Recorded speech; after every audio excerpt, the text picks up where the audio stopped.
Hi, I'm Tracy Pina, and I'm here today on the job site with owner-builder Lorrie Broderick. This is one of the Bay Area's first green homes, and I've got a couple questions for you. Sure. Lorrie, we're hearing a lot in the media about green. I'm curious what inspired you to build green? For me, it is a little bit of just an ongoing, I'm not sure if I'm ready to say passion, but an interest that's becoming a passion in the green industry, in just not being wasteful.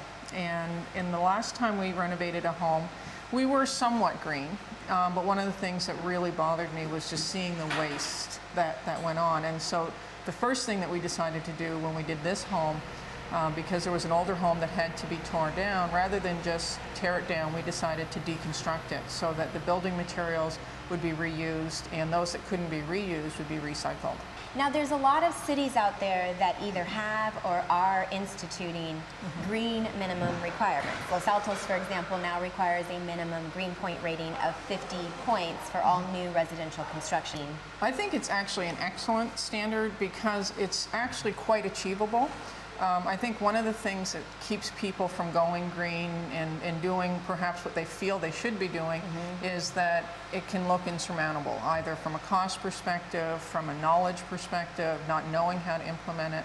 By starting with a minimum 50-point green point rating, it's something that's, I think, easily done by all builders without it being a huge obstacle. What is the added cost of construction to make an energy efficient home?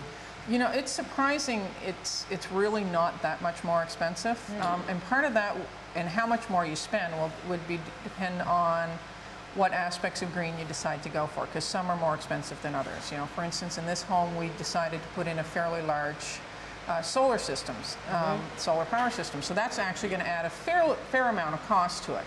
However, if you want to just become more energy efficient without going solar, you can do that really very cost effectively with very little added cost. I would say that as you replace windows in an existing home or you're building a home, making sure that you're getting energy efficient windows with the argon gas in between, and that when you look at insulating, that you really learn about the proper techniques.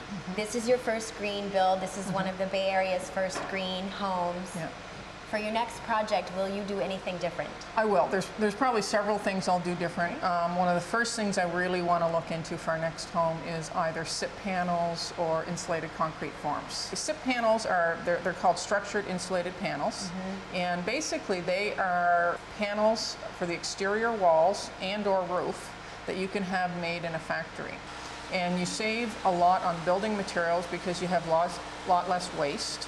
They're able to be very precise to your measurements, so you end up with probably a higher quality product in the end.